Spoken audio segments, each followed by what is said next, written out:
السلام عليكم ورحمة الله وبركاته. إن الحمد لله نحمده ونستعينه ونستغفره ونعوذ بالله من شرور أنفسنا ومن سيئات أعمالنا. من يهده الله فلا مضل له ومن يضلل فلا هادي له. وأشهد أن لا إله إلا الله وحده لا شريك له وأشهد أن محمدا عبده ورسوله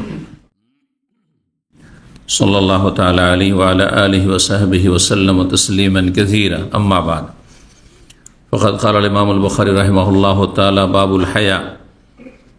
قال حدثنا آدم قال حدثنا شعبة عن قتادة عن أبي السوار العدوي قال سمعت عمران بن حسين قال قال النبي صلى الله عليه وسلم: الحياء لا يأتي إلا بخير. قال بشير بن كعب مكتوب في الحكمة: إن من الحياء وقارا وإن من الحياء سكينة. فقال له عمران: أحدثك عن رسول الله صلى الله عليه وسلم وتحدثني عن صحيفتك। সম্মানিত ভাতৃমণ্ডলী, আল্লাহ রাব্বুল আলামিনের প্রশংসা এবং নবী সাল্লাল্লাহু আলাইহি সাল্লামের উপর সালাত ও সালামের পর আজ মঙ্গলবার 15ই শাবান 1447 হিজরি মোতাবেক 3রা ফেব্রুয়ারি 2026 আমাদের ধারাবাহিক আলোচনা সহিহুল বুখারীর আচার ব্যবহার পর্ব নম্বর 20। ইমাম বুখারী রাহিমাহুল্লাহর এই পর্বের অধ্যায় নম্বর 77। বিষয়বস্তু হচ্ছে লজ্জাশীলতা। বলছেন বাবুল হায়া। এই অধ্যায় হচ্ছে লজ্জাশীলতা সম্পর্কে। লজ্জা প্রশংসনীয় না নিন্দনীয়? প্রশংসনীয়। লজ্জা যদি মানুষকে মন্দ কাজ থেকে বিরত রাখে আর ভালো কাজে উদ্বুদ্ধ করে তাহলে সেটি প্রশংসনীয়। আর এক রকমের লজ্জা আছে যেটিকে আরবি ভাষায় হায়া বলা হয় না। লজ্জার আরবি কি?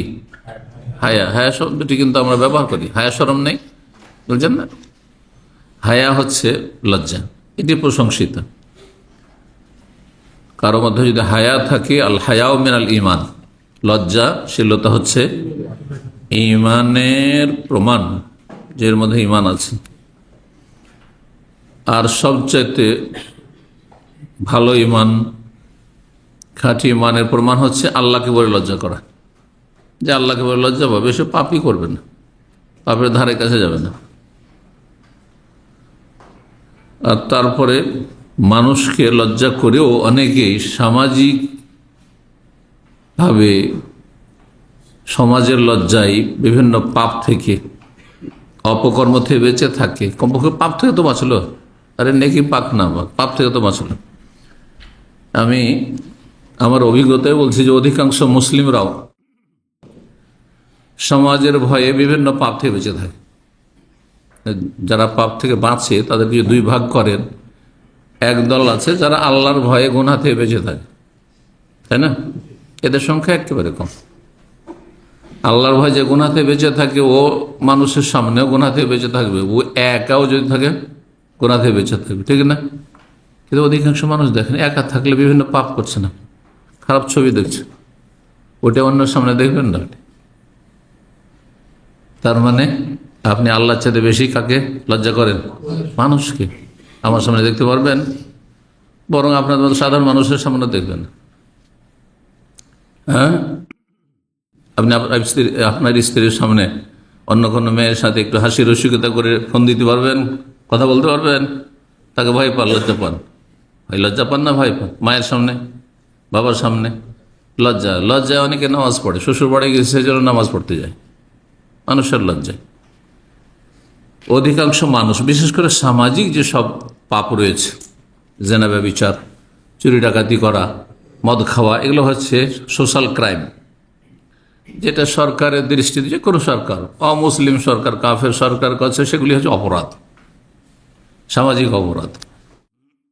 ইসলামে শুধু এগুলো অপরাধ না, ইসলামে আকীদার ক্ষেত্রে অপরাধ, শিরক আর বেদাত, ইবাদত বন্দেগীর ক্ষেত্রে অপরাধ, ফরজে ঘাটতি করা, তাই না? আখলাক চরিত্রে, মানুষের সাথে লেনদেনে, মামলাতে, চলাফেরাতে, দৈনন্দিন জীবনে বিভিন্ন ক্ষেত্রে অপরাধ, মেলা অপরাধ। শুধু সামাজিক অপরাধ নয়। তো অপরাধ কথাটি ইসলামের দৃষ্টিতে অত্যন্ত ব্যাপক, কিন্তু মানুষের দৃষ্টিতে সামান্য কিছু জিনিস অপরাধ। অনেক মানুষ নিজেরা নামাজি, মুরব্বীরা ছেলে নামাজ পড়েন না, অত মাথার ব্যথা না, কিন্তু ছেলে জুয়া খেলে মাথা খারাপ হয়ে গেছে, মদ খায় মাথা খারাপ হয়ে গেছে, হ্যাঁ গাঁজা খায় ঘুম হারাম হয়ে গেছে। কিসের জন্য? ও যে নামাজ পড়ে না। ও গাঁজা খাওয়ার চাইতে তো বড় কাবিরা গুনাহ নামাজ না পড়া, মদ খাওয়ার চাইতে কাবিরা গুনাহ, ঠিক না? নামাজ ছাড়লে কাফের হয়ে যায়, আর মদ খেলে কাফের হয় না, ফাসেক হয়। তাহলে আপনি মুরব্বী, দাড়িওয়ালা, টুপিওয়ালা, আপনার ছেলে নামাজ পড়ে না, তখন আপনার ঘুম হারাম হয় না, এত পেরেশানি হয় না, কিন্তু আপনার ছেলে জুয়া খেলে সেজন্য পেরেশানি কেন? এর ঘটনা ঘটেছে। কিন্তু এক সময় আমার গ্রামের কথা বলছি, আমি জুমা পড়াইলাম, আর জুমার পরে এক ছেলের বাবা দাঁড়িয়ে মসজিদের মুসল্লিদের কাছে আর দায়িত্বশীল গ্রামের সর্দার মন্ডল মাতবর যারা আছে তাদের কাছে দরখাস্ত করলো। কি দরখাস্ত করলো? যে আমার ছেলের বিচার করে দেন। আমার ছেলের বাস্তব ঘটনা বলছি, আর এটি হচ্ছে সব জায়গার অবস্থা। কিসের বিচার? আমার ছেলে জুয়া খেলছে, নিষেধ করছি কিন্তু শুনছে না, মাথা খারাপ হয়ে গেছে। সমাজের কাছে কি চাইছে? জুয়া মসজিদে বিচার চাইছে। কেন? জুয়া খেলে বাড়ি, টাকা পয়সা, ধন দৌলত সব যে লুটিয়ে দেবে, পথের ফকির হয়ে যাবে, যে কথা বুঝতে পারছেন। কিন্তু সেই বাপের কাছে বেনামাজি হলেও তার ফকির হয়ে যাচ্ছেন না, ও টাকা পয়সা ইনকাম করে দিলেই হইল, নামাজ পড়ুক আর নাই পড়ুক। কথা বুঝতে পারছেন না? এই হক কথা তিতে, হক কথা বলার জন্য সাহসও লাগে, হেম্মত লাগে, কেউ তো বলার নাই। এখন সবাই বিচার করে ছেলেটা মসজিদে জমা পড়তে, শেষ জমা পড়া মুসলমান, 5 ওয়াক্ত নামাজ পড়েন না একেবারে। আমি বললাম সেই মুরব্বীকে যে আপনার ছেলে কি নামাজ পড়ে? সে না, নামাজ পড়েন না। আমি বললাম যে নামাজ পড়েন না, তার বিচার তো চাইলেন না, যে বেনামাজি আমার ছেলে বিচার করে দেন, বিচার চাইলেন না সমাজের কাছে। ছেলে আজকে জুয়া খেলছে সেজন্য বিচার চাইলেন। তার মসজিদের মুসল্লিগুলো বসে আছে, জুমা সালাত থেকে সালাম ফেরার পরে বলছি, আচ্ছা বলেন তো, বেনামাজি তার ছেলে কেন উনি বিচার চাইলেন না, আর জুয়া খেলছে সেই জন্য আপনাদের কাছে কেন বিচার চাইলেন? কারণ এখানে লস আছে, বাড়ি থেকে ধন দৌলত সব বেরিয়ে চলে যাবে, তাই না? কিন্তু বেনামাজিতে লস, আখেরাতের লসও বুঝেই না লস। তাহলে চিন্তা করুন আসল বিষয়টি, কয়জন মানুষ আছে যারা আল্লাহর ভয় পাপ থেকে বেঁচে থাকে? অল্প কিছু আছে। পক্ষান্তরে সমাজের ভয়ে অনেকে পাপ থেকে বেঁচে থাকে। আর কিছু লোক এর চাইতে নিকৃষ্ট আছে, যারা সমাজকে ভয় করে না, আল্লাহকে ভয় করে না, মানুষকে ভয় করে না, মানুষকে লজ্জা পায় না, আল্লাহকে লজ্জা পায় না। কথা বুঝতে পেরেছেন না? তো মানুষ হচ্ছে 3 শ্রেণীর। এক শ্রেণী অপরাধীরা রয়েছে, তাদের অপরাধ মিডিয়াতে চলে আসছে, তাদের কোনো লজ্জা আছে? লজ্জা থাকলে মাটিতে ঢুকে যেত, হ্যাঁ, মুখ দেখাইতে পারতো না, তাই না? তাদের দুর্নীতি, তাদের চরিত্রহীনতা, তাদের লম্পটি সব মিডিয়াতে চলে আসে, গোটা বিশ্বের মানুষ জানছে। তারপরে তারা বুক ফুলিয়ে ঘুরে বেড়াচ্ছে। এরা আল্লাহকে লজ্জা পায় না, মানুষকে লজ্জা পায় না, একবার নিকৃষ্ট কীট এরা। উলাইকা কাল আনাম ওয়াল হুম আযাল। বুঝতে পারছেন কি না? সত্যিকার মুমিন মুসলিম ওরা যারা আল্লাহকে লজ্জা পায়, আল্লাহ বেশি হক রাখে যে আল্লাহকে লজ্জা পাবেন, এবং আল্লাহ সব সময় জানছেন, সব সময় দেখছেন, সুতরাং সব সময় লজ্জাশীলতাকে ধরে রাখবেন। লজ্জা হায়ার সংজ্ঞা বলছিলাম। হায়ার সংজ্ঞা হচ্ছে যেটা প্রশংসনীয়, সেটি হচ্ছে যেই হায়া তাকে বলা হয় যেটা আপনাকে ভালো কাজে উদ্বুদ্ধ করে আর পাপাচার থেকে, আল্লাহর অসন্তুষ্টির কথা কাজ থেকে বিরত রাখে। লজ্জায় আপনি রাস্তায় চলছেন, মহিলারা আসছে, চেহারা খুলে ওদিকে তাকাতে পারছেন না। যদি এটা হয় তাহলে এটা প্রশংসনীয়, বুঝছেন না?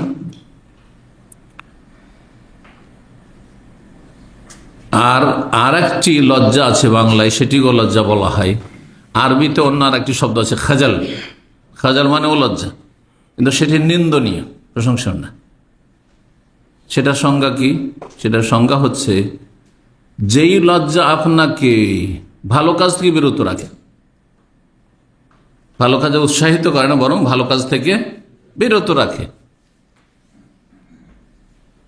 যেমন অনেকেই এত লজ্জা, এত নাজুক যে ওর কাছে এলেম আছে যথেষ্ট, ইসলামী সেন্টার পড়াশোনা করেছে, গ্রামে গিয়েছে আপনাদের মধ্যে থেকে, গ্রামের লোক বলছে তুমি তো সৌদি আরব থেকে অনেক কিছু শিখে এসছো, আমাদের কিছু বলো। বলছে আমার দ্বারা হবে না। এই জন্য আমি খুব লজ্জা পাই, মানুষের সামনে দাঁড়িয়ে কথা বলতে পারি না। বলে না কথাটি? এই লজ্জা প্রশংসনীয়? নিন্দনীয়। অনেকে মাদ্রাসা পড়েছে, বড় আলেম হয়ে গেছে, কামেল টাইটেল পাস করেছে, দাওরা পাস করেছে, কিন্তু জুমার খুতবা পড়াইতে পারে না। কেন? বলছে আমার খুব লজ্জা পাই, মানুষের সামনে কথা বলতে খুব লজ্জা লাগে। আরেকটি উদাহরণ দিই। একটি লোক অন্যায় কাজগুলো আপনার চোখের সামনে, আপনি ভালোভাবে সংশোধন করে দিতে পারতেন, আপনি জানছেন যে কাজটি অন্যায়, ভুল। ধরেন বেদাত করল, আপনার সামনে সালাম ফেরার পরে মাথায় হাত দিল, করছে না? করছে না অনেকে? বিভিন্ন বেদাতগুলি এখন মসজিদ আমরা দেখতে পাই, কিন্তু বসে আছে আছে আছে বসে আছে, আর তারপর মসজিদে উঠে যাবে তখন খট করে একটা সেজদা মেরে নিল, আর তারপর চলে গেল। আমাদের তবলিগ ভাইরা করে এই সেজদা বেদাত। এই কপালে হাত দাও সালাম ফেরার পরে মাথায় হাত দাও, বেদাত। এখন আপনি দেখছেন যে মুরব্বী ভুল করলো, বেদাত করলো, আমি বলবো, লজ্জা লাগে। হ্যাঁ, লজ্জা লাগে বলতে। এই লজ্জা আপনাকে অন্যায় কাজে বাধা দেওয়া থেকে বিরত রাখলো, যেটা আপনার উপর ওয়াজিব ছিল, ফারজে কেফায়া ছিল। এখন ফারজে আইন আপনার ছাড়া কেউ নেই, সেই জন্য। কখনো ফারজে কেফায়া কয়েকজন আছেন একই মানের এলেমের দিক থেকে, তাহলে ফারজে কেফায়া একজন করলেই হয় কাজটি, তাই না? তো যদি ভালো কাজে উপদেশ দিতে, অন্যায় কাজে বাধাতে আপনার লজ্জা কি করে? বাধা দেয়, তাহলে এটি খাজাল, নিন্দনীয়। এই লজ্জা চলবে না ইসলাম, যে আমি লজ্জা তাই কিছু বলতে পারলাম না। আমার সামনে সে সিগারেট পান করছিল, কিন্তু আমি লজ্জাই কিছু বলতে পারলাম না। বিয়ের বাড়িতে গিয়েছিলাম দাওয়াত খেতে, আর সেখানে একাকার, নারী পুরুষ সব একাকার, কিন্তু সমাজে লজ্জাই কিছু বলতে পারলাম না। এসব কথাগুলি কিন্তু আমাদের সমাজে আছে। এই লজ্জা হারাম, নিন্দনীয় লজ্জা। এর নাম হায়া না, এর নাম হচ্ছে খাজাল। খাজাল হচ্ছে নিন্দনীয়। খাজাল নামক লজ্জা, যেটা আরবিতে দুটি শব্দ দেখেন, কিন্তু বাংলায় একই শব্দ, এটাও লজ্জা ওটাও লজ্জা। একটা ভালো লজ্জা, একটা মন্দ লজ্জা। জি, আশা করে বুঝতে পেরেছেন। এখানে যে লজ্জার কথা রয়েছে সেটা প্রশংসনীয় লজ্জা, যেই লজ্জা ইমানের একটি অংশ। ইমানের 70-এর বেশি কি রয়েছে? শাখা রয়েছে। তার একটি শাখা হচ্ছে আল হায়া, আল হায়া মিনাল ঈমান। 6117 নম্বর হাদিস। হাদিস বর্ণনা করছেন ইমরান বিন হুসাইন রাদিয়াল্লাহু তাআলা। তিনি বলেন, নবী সাল্লাল্লাহু আলাইহি ওয়াসাল্লাম বলেছেন, আল হায়া লা ইয়াতি ইল্লা বিখাইর। লজ্জা কল্যাণ ছাড়া অন্য কিছু নিয়ে আসে না। মানুষের মধ্যে যদি লজ্জা থাকে, লজ্জা সব সময় মানুষের জন্য কি নিয়ে আসে? কল্যাণ বয়ে নিয়ে আসে, ভালো নিয়ে আসে, মন্দ নিয়ে আসে না। লজ্জাতে খারাপ হয় না, ভালোই হয়। জি। ফাকালা বুসাইর ইবনে কাব। তখন বুসাইর ইবনে কাব নবী সাল্লাল্লাহু আলাইহি ওয়াসাল্লামের এই হাদিস শোনার পরে তিনি মুরব্বীদের কথা বর্ণনা করছেন। মুরব্বীরা কিছু দামি দামি কথা বলেছে যুগে যুগে, বুঝছেন না?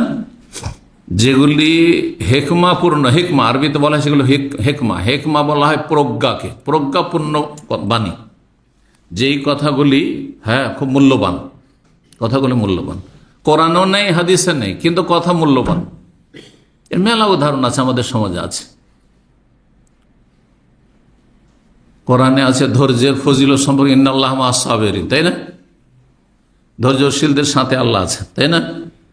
ইন্নী জাযাইতুহুমুল ইয়াওমা বিমা সাবারু, হাসর মাঠে আল্লাহ ঘোষণা করবেন, যারা ধৈর্যশীল তাদেরকে আজকে আমি স্বয়ং নিজ হাতে বদলা দেব। মেলা ফজিলত আছে, কিন্তু কোরআনের আয়াত আর হাদিসও ফজিলত সবরের রয়েছে, সেগুলি না বয়ান করে মুরব্বীদের কথা। জি, আমার নানা রেহমাহুল্লাহ, আমার বয়স যখন 10 বছর, তখন গ্রামে লেগেছে মারামারি, হ্যাঁ গোত্রীয় মারামারি। তখন তার ছেলেদেরকে সবকে বলছে বাড়ি থেকে বেরোবি না, আমার মামাদেরকে কারো দিক থেকে লাগবি না, যাবি না মারামারি করতে, মায়ের খেয়ে থেকে যা, তাও যাবি না। অনেক সময় গ্রামে যখন মারামারি যাবি না, ও কি পিটবে, আমাদের তোর নিজের লোক আপনাকে মারবে, চল। বুঝতে পারছেন? আস্তাগফিরুল্লাহ, সব দেখেছি তো। তো উনি ওই যে হিকমার কথা, মানে মুরব্বীদের দামি কথা, হ্যাঁ, ধৈর্যের অনেক গুণ।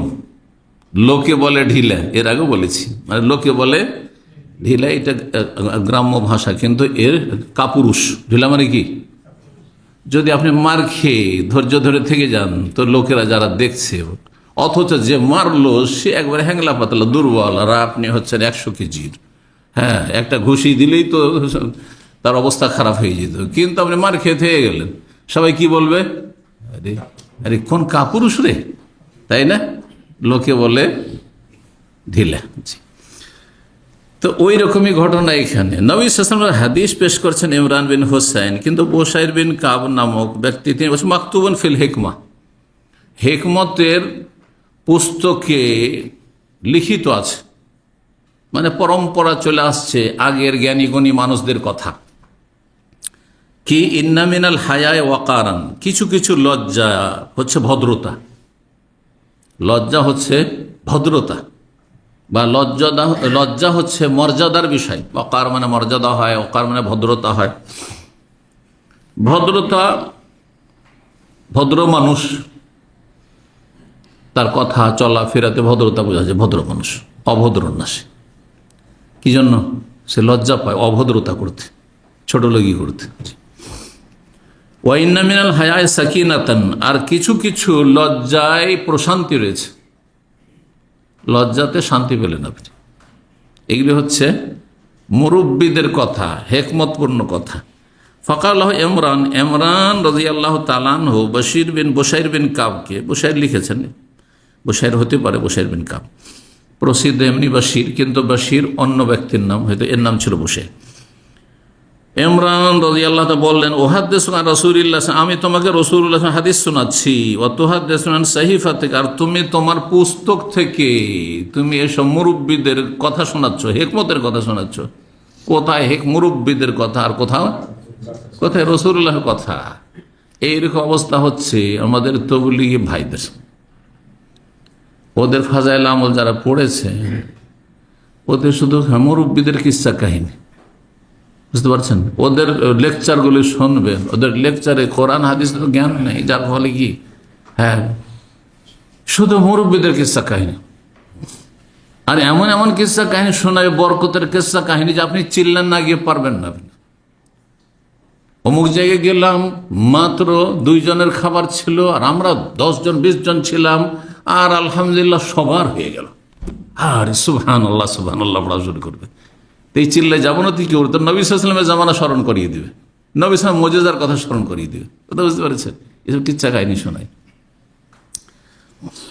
এইরকমই সুফিরা, হ্যাঁ, পীরদের যে কিচ্ছা কাহিনী শোনায়, শিরকি কিচ্ছা কাহিনী, শিরকি কিচ্ছা কাহিনী, আজব আজব কিচ্ছা কাহিনী আছে। সুবহানাল্লাহ সুবহানাল্লাহ করতে থাকে পাবলিক, তো বুঝে না যে এটা শিরকি কথা হয়ে গেল। একজন ভালো বক্তা, আন্তর্জাতিক খ্যাতি সম্পন্ন বক্তা, আপনার ওটা ক্ষতি সম্পন্ন বলছেন, তাই না? তো আল্লাহ মাফ করুক, তার বক্তব্য থেকে শুনেছিলাম, আর তারপর একটা লিখনীতে পেলাম কিস্সা। বলছে শাহজালাল, এই যে পীর, সিলেটের পীর, তার জামানার ঘটনা, তার জীবদ্দশার ঘটনা। ওই সময় মরক্কো থেকে ইবনে বতুতার নাম তো শুনেছেন, হ্যাঁ, বড় পর্যটক ছিল, সারা বিশ্ব ঘুরেছে, আর তখনকার যুগে এই জাতীয়তা ছিল না যে, হ্যাঁ, দেশি ছাড়া বিদেশি, হ্যাঁ, আপনার প্রধান বিচারপতি হইতে পারবে না। যেখানে গেছে প্রধান বিচারপতি, ভারতের দিল্লিতে গেছে ওইখানে প্রধান বিচারপতি, শ্রীলঙ্কায় গিয়েছে ওখানে বিয়ে শাদী করেছে ওখানে প্রধান বিচারপতি। হ্যাঁ, ও নাকি আসাম পর্যন্ত চলে গেছে, আসামের কামাখ্যা পর্যন্ত চলে। কামাখ্যার নাম শুনেছেন তো? ওই যে জাদুর দেশ বলে খুব প্রসিদ্ধ কিচ্ছা কাহিনীতে ছোট থেকে শুনেছি, ওখানে চলে গেছে। আর আসাম সিলেট কিন্তু পাশাপাশি, যারা ম্যাপ সম্পর্কে জ্ঞান রাখেন। তো আসামের জঙ্গল, ওখানে কে পৌঁছে গেছেন? Ibn Battuta. আপনাদেরকে এমনি কিচ্ছা শোনে নেয়, শিরকি কিচ্ছা। এত বড় একজন বক্তা, 1 নম্বর সেই যুগের বক্তা ছিল, কিন্তু কোরআন সুন্নাহর বক্তা ছিল না। বুঝতে পেরেছেন? এমনিতে আমরা ভুল ধরি না, কারণ এই বড়দের ভুল না ধরলে আপনারা গুমরাহি থেকে যেতেন। হ্যাঁ, চোখে আঙ্গুল দিয়ে না দেখালে। কিস্সা তিনি বয়ান করছেন, তার অডিও ক্যাসেট থেকে আমি নিজে শুনেছি।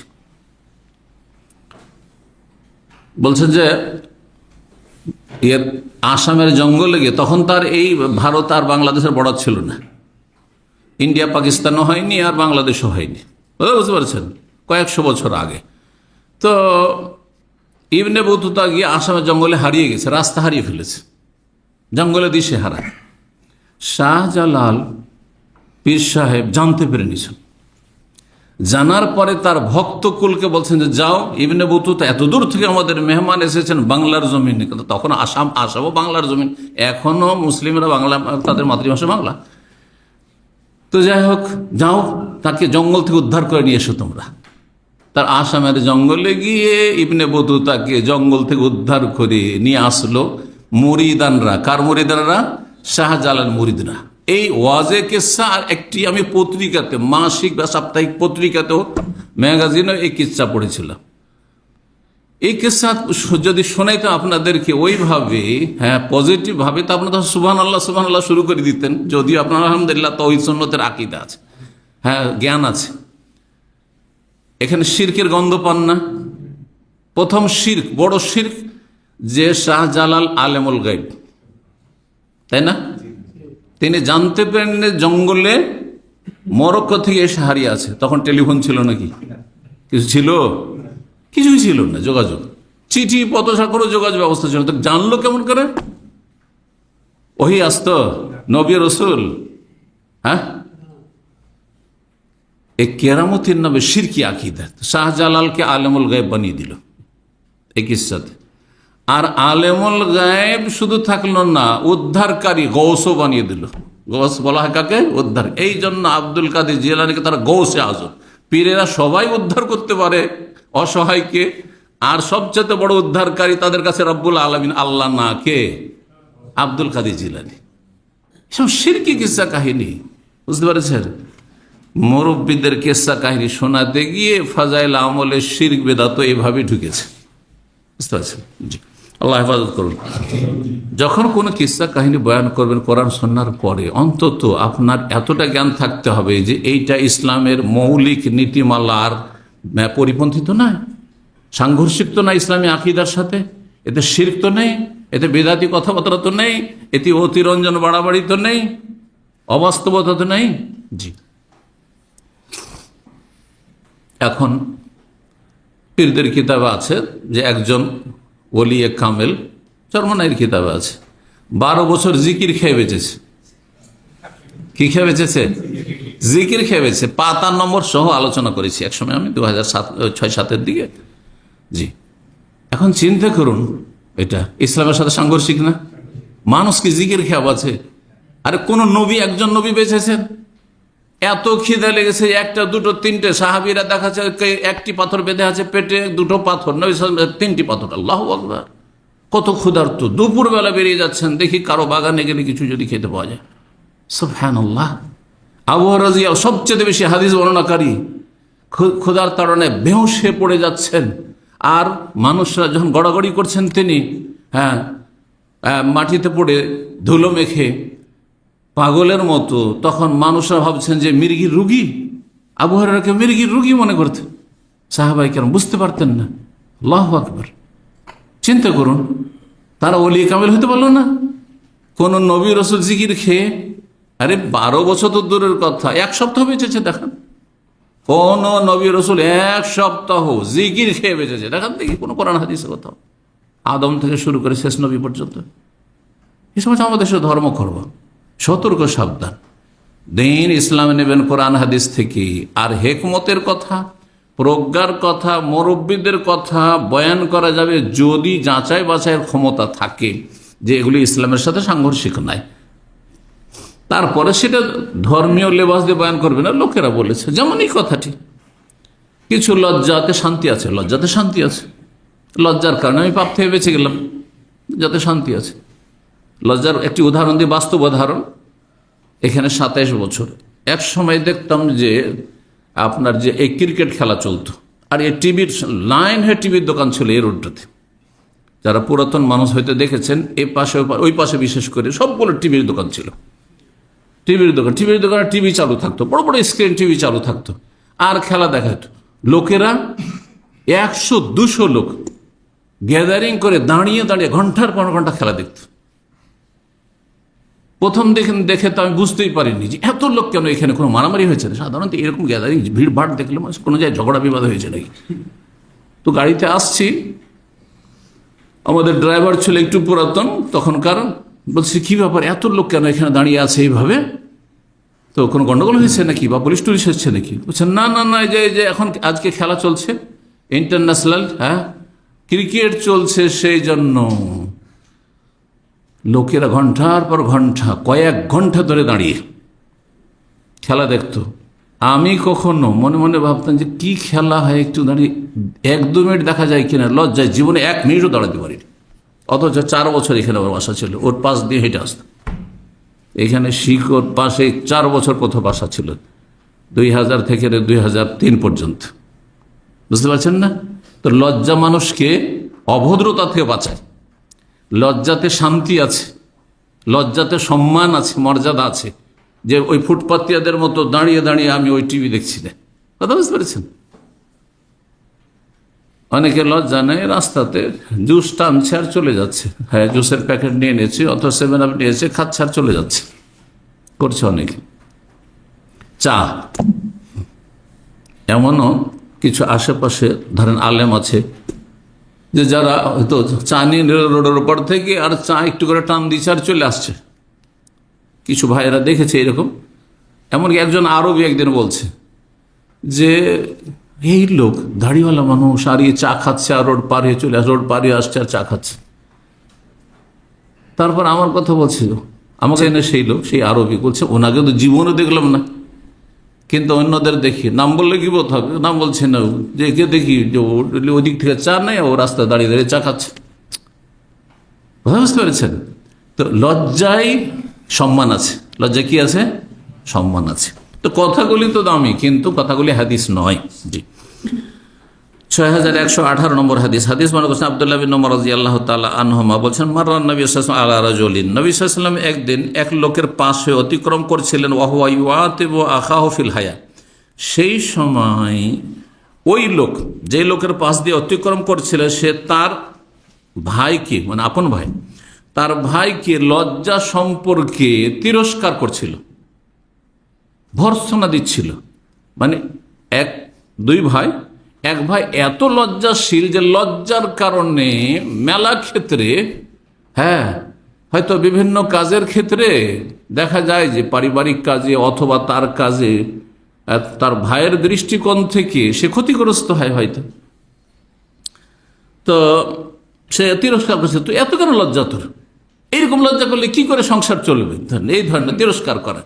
নিজের ভাইকে লজ্জা সম্পর্কে তিরস্কার করছে, এত কেন তুই লজ্জাশীল।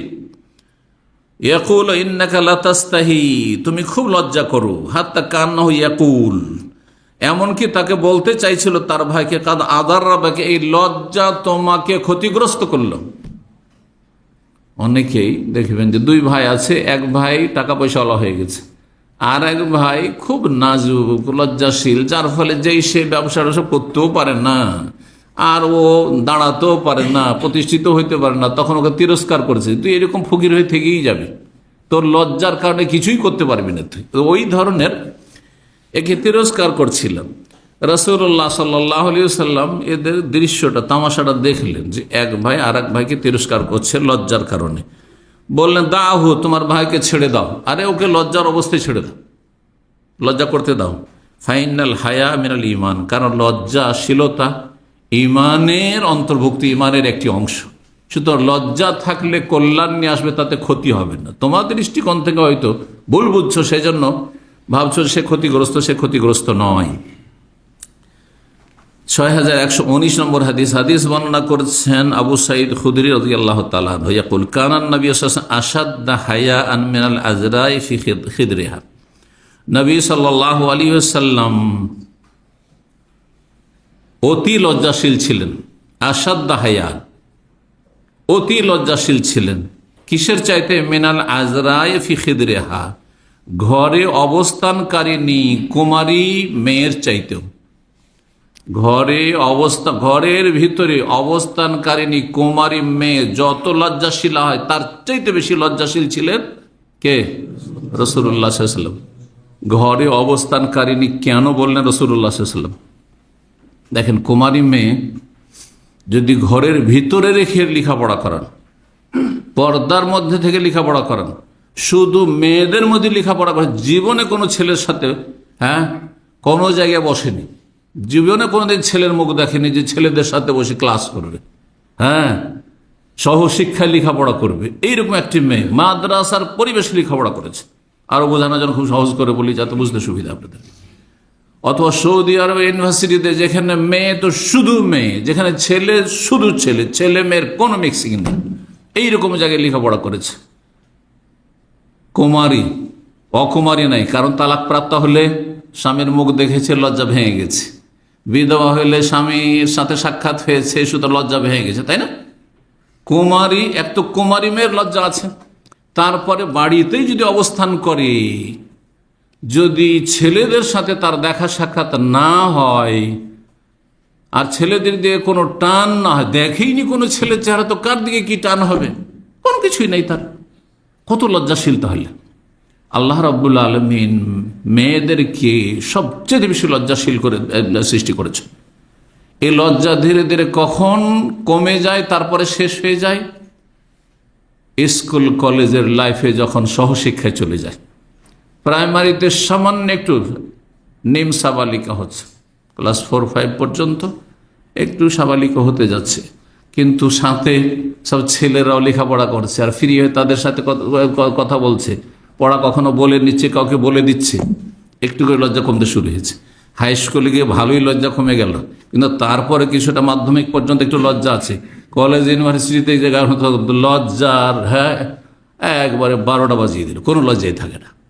এটা বাস্তব সত্য, বাস্তব। যখন চোখে চোখ দিয়ে কথা বলা, আশ্চর্য হবেন, একসাথে যারা কাজ করছে একই অফিসে, অবাক, আজকে একটি অফিসে গিয়ে পাশাপাশি কাজ করছে, একেবারে চেয়ারে স্বামী স্ত্রী যেভাবে কথা বলে, আল্লাহ, আমরা আমাদের পরিবেশে স্বামী স্ত্রী যেভাবে কথা বলে, পাশে এখানে একবারে কাছে ঘেসে যেন স্বামী স্ত্রীর সম্পর্ক কলিগের সাথে এইভাবে কথা বলছে। এরপরে লজ্জা থাকতে পারে? কখনো লজ্জা থাকবে না, কখনো লজ্জা থাকবে না। নাসাউল্লাহ সালামাত ওয়াল আফিয়া, আল্লাহ হেফাজত করুন। তো নবী সাল্লাল্লাহু আলাইহি ওয়াসাল্লাম অত্যন্ত লজ্জাশীল ছিলেন, কুমারীর চাইতে বেশি। যেই কুমারী বাড়ির বাইরে যায় না, সহশিক্ষায় যায় না, কোনো পুরুষদের সাথে কথা বলে না, কোনো যুবকদের সাথে কথা বলেনি, যুবকদের মুখ দেখেনি, ঘরের কোণাতে লুকিয়ে থাকে। আর একটি কথা হাদিসটা বোঝার জন্য শুনে নেন, যে নবী সাল্লাল্লাহু আলাইহি ওয়াসাল্লামের আমলে জাহিলি যুগ থেকে কুমারী মেয়ে বাড়ির বাইরে বেরোতো না। যখনই সাবালিকা হয়ে উঠল, যতদিন বিয়ে না হয় বাড়ির বাইরে কেউ, পাশের বাড়ির লোকও তার মুখ দেখতে পেত না, এত লুকিয়ে রাখত। মণিমুক্তাকে যেমন লুকিয়ে রাখে আজকালকার জামানে, কারো বাড়িতে যদি মণিমুক্তা থাকে তাহলে কেউ টের পাবে না, দেখা তো দূরের কথা, তার বাড়িতে মণিমুক্তা আছে, ঠিক ওইভাবে তারা লুকিয়ে রাখতো। যখন বিয়ে শাদী হইতো তখন জানতে পারতো যে হ্যাঁ অমুকের একটা মেয়ে আছে, সাবালিকা হয়ে যায়, যে বিয়ে হইল আজকে, তখন জানতে পারত। জি, এই জন্য বলা হয়েছে আজরা কুমারী আর খিদরেহা, একবার বাড়ির ভিতরে তাকে ঢুকিয়ে রাখত, যেটাকে আজকালকার ইসলামের শত্রুরা, মুনাফিকরা, ঘরের শত্রু, বাইরের শত্রুরা বলছে নারী অবরোধ। নারী অবরোধ না, এটি নারীদের সুরক্ষা। আর তারা নারীদের ইজ্জত নিয়ে ছিনিমিনি খেলা করে এই অসৎ লোকেরা। আর তার বাস্তবতা দেখতে পাচ্ছেন আপনি। জি, এরা হচ্ছে হিংস্র পশু, এরা হচ্ছে নেকড়ে বাঘ।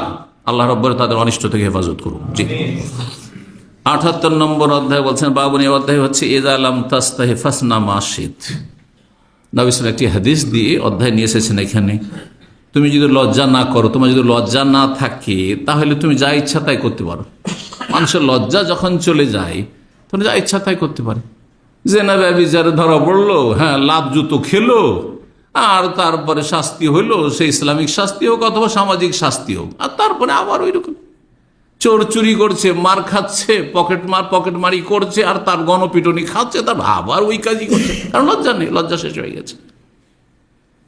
সুদখোর সুদ খাচ্ছে, ও লজ্জাই নেই, সবাই জানছে যে সুদখোর।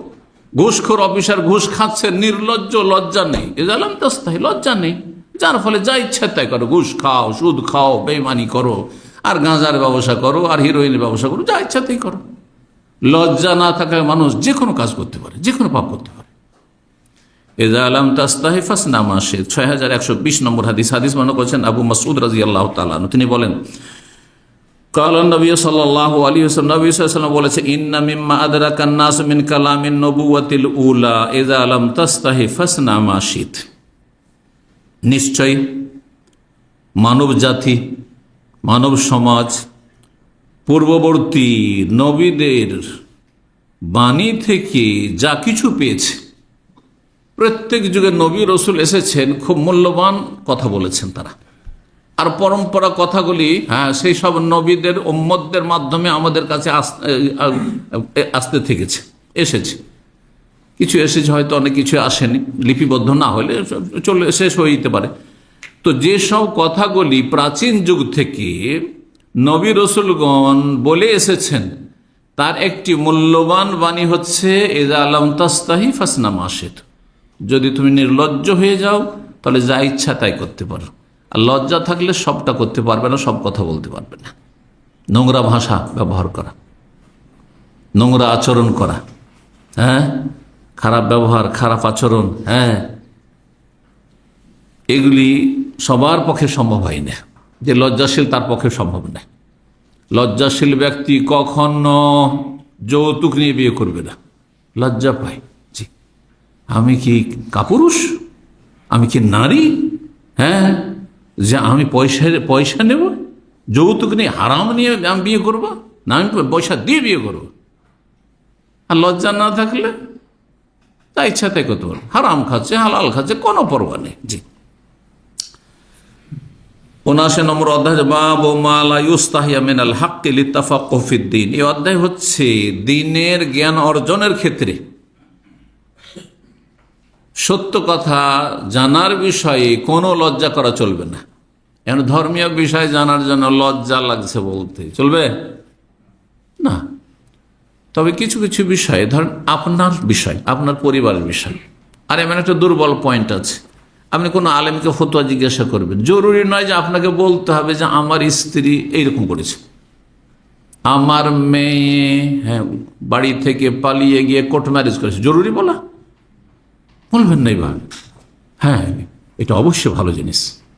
নিজের মান সম্মানকে বহাল রাখার জন্য আপনি সেটাকে অস্পষ্ট করে বলুন। যদি এরকম ঘটনা ঘটে যায়, ধরেন এই কোনো এক ভাইয়ের, কোনো একজন মানুষের, আপনি একজন, কোনো একজন মানুষের পরিবারে এইরকম অঘটন ঘটেছে, হ্যাঁ, তার স্ত্রী পরকীয়ায় লিপ্ত হয়েছে, অথবা কোনো একজন স্বামী পরকীয়ায় লিপ্ত হয়েছে, আর তারপরে এই হয়েছে, সে হয়েছে, ধরে নয় যে আমি এরকম হয়েছি। যেমন অনেকে মাসলা জিজ্ঞাসা করতে গিয়ে বেহায়ার মতো মাসলা জিজ্ঞেস করে। গতকালকার একটি প্রশ্নে যে উত্তর দিলাম, আমি নওজুবিল্লাহ বলছেন আমি ব্যভিচারে লিপ্ত হয়েছি, জেনায় লিপ্ত হয়েছি, আর তারপরে এইভাবে লিপ্ত হয়েছে, নওজুবিল্লাহ। লজ্জাই নাই ভাই, এটা তরিকা না। জিজ্ঞাসা করবেন কোন একজন মুসলিম, সে ব্যভিচারে লিপ্ত হয়েছে, হ্যাঁ বলেন, আপনি একজন মুসলিম, কথা বুঝতে পারছেন? জি। কিন্তু যেই ক্ষেত্রে স্পষ্ট হবে না মাসলা, বা জানতে পারছেন না এ কথা বলা ছাড়া, তখন বলতে হবে।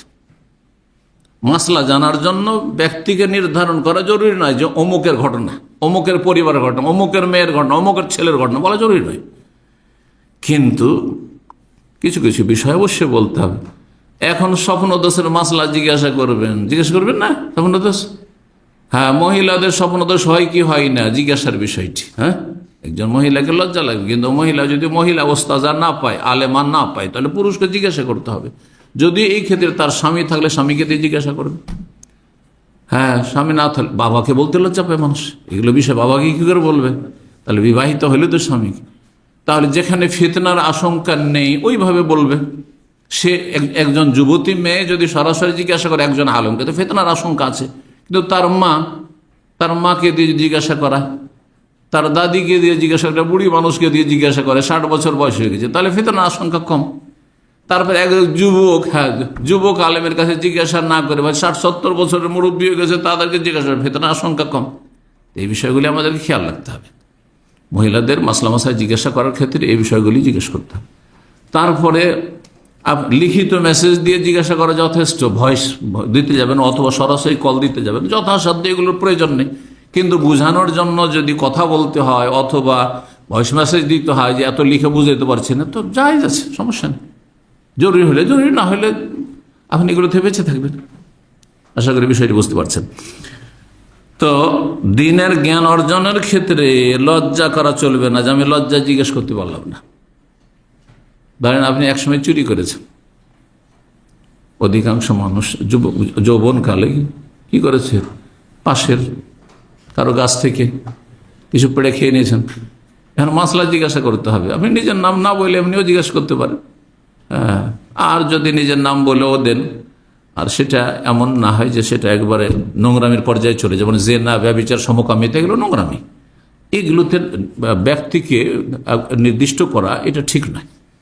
কিন্তু ধরেন আমি চুরি করে খেয়েছি, বা কারো কাছে এরকম টাকা পয়সা কিছু কোম্পানির আমার থেকে গেছিলো, তখন আমার আল্লাহর ভয়টা অতটা ছিল না, এভাবে বললে এমন কোনো বড় আইবের কথা নয়। যাই হোক, যতটা জরুরি ততটাই বলবেন। 6121 নম্বর হাদিস মনে করছেন জাইনাব বিনত আবি সালমা, আবু সালমার কন্যা জাইনাব, তিনি তার মা উম্মে সালমা রাদিয়াল্লাহু তাআলা আনহা থেকে জিজ্ঞাসা করছেন। তিনি বলেন, জাআত উম্মে সুলাইম রাসূলুল্লাহ সাল্লাল্লাহু আলাইহি ওয়াসাল্লাম। উম্মে সুলাইম আনাসের মা, তার নাম রুমাইসা ছিল। রাসূলুল্লাহ কাছে আসলেন, এসে বললেন, ইয়া রাসূলুল্লাহ, হে আল্লাহর রাসূল। তাহলে মহিলা মাসলা জিজ্ঞেস করার জন্য আসছেন। বলছে, ইন্নাল্লাহ লা ইয়াস্তাহি মিনাল হক, আল্লাহ লজ্জা করেন না সত্য কথা বলতে বা ন্যায্য কথা বলতে। হক মানে সত্য হয়, আর হক মানে ন্যায্য হয়।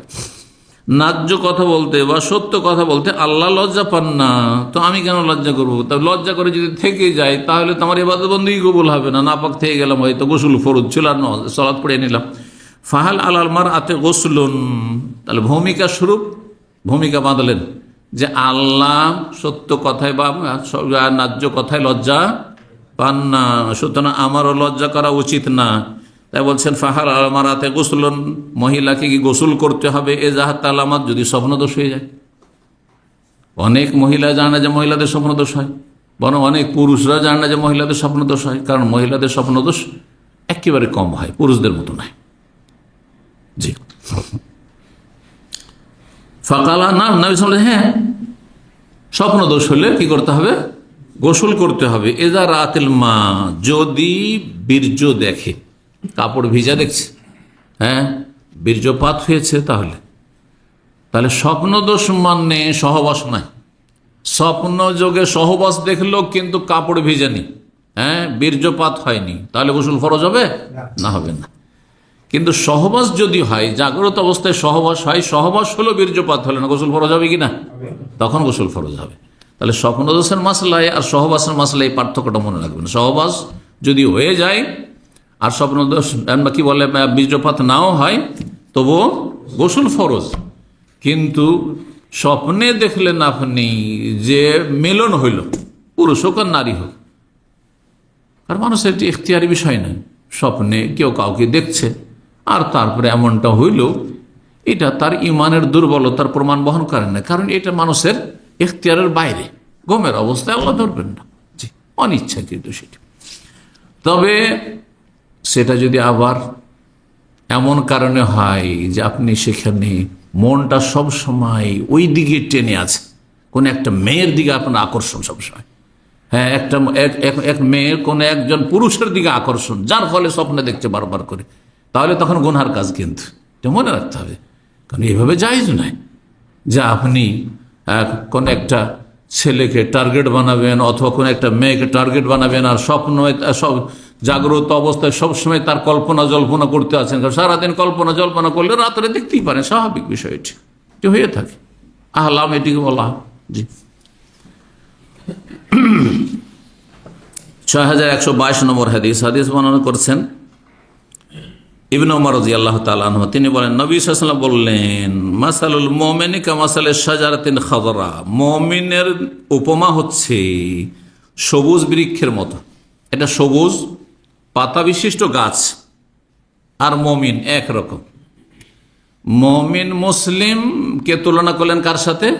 সবুজ বৃক্ষের সাথে, গাছের সাথে। কারণ সবুজ গাছে যে ঘন পাতা বিশিষ্ট, তাতে লাভ আর লাভ, লস কিছু নেই, লস কিছু নেই। কারণ তাতে ছায়া পাবে, ছায়া পাবে। আর তারপরে যাতে পাতা রয়েছে, শুকনো গাছ নাই, তো ফল হবে। আর বিশেষ করে এখানে ওই গাছকে উদ্দেশ্য করা হচ্ছে যেই গাছ হচ্ছে খেজুর গাছ। আর খেজুর গাছের প্রতিটি অঙ্গ প্রত্যঙ্গে, প্রতিটি জিনিসে কি রয়েছে? উপকারিতা রয়েছে। এই জন্য খেজুর গাছের সাথে মুমিন মুসলিমকে তুলনা করেছে রাসূলুল্লাহ সাল্লাল্লাহু আলাইহি ওয়াসাল্লাম। অন্য হাদিসে অন্য ভাষা দিয়ে রয়েছে, ইন্না মিনাশ শাজারি শাজারাতান লা ইয়াসকুতু ওয়ারাকুহা।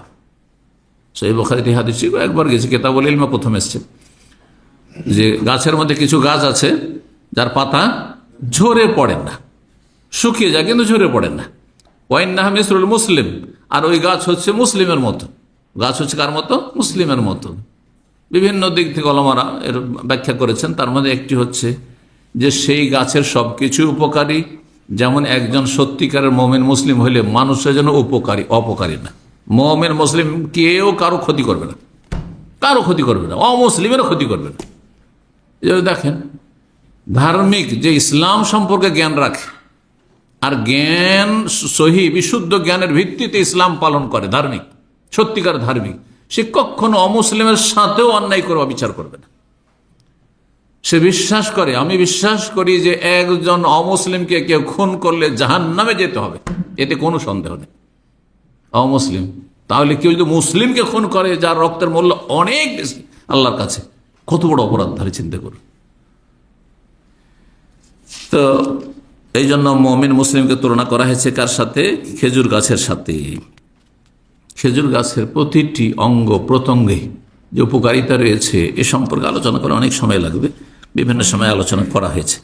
বলছেন যে লা ইয়াসকুতু ওয়ারাকুহা, ওই সবুজ গাছের, আর খেজুর গাছ সবুজ, লা ইয়াসকুতু, তার পাতা ঝরে পড়ে না, কি হয়? শুকিয়ে যায়। আর কি হয়?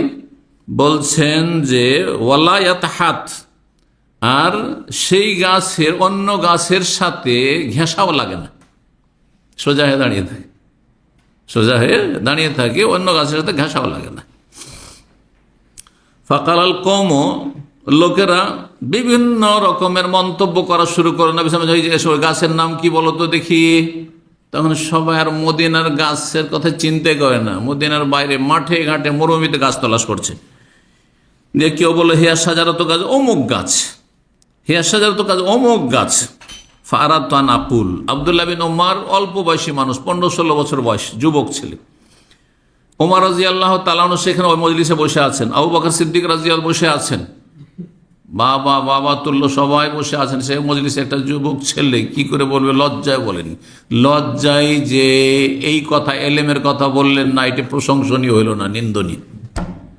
কিন্তু তিনি ভাবছেন যে না, এটা ভালো, যেহেতু অল্প বয়সী জানছিলেন না। এই জন্য তো ওমর বললেন যে বাবা কেন বললে না তুমি? আরে আমরা না বলতে পারলাম না, তুমি বললে কত ভালো লাগতো।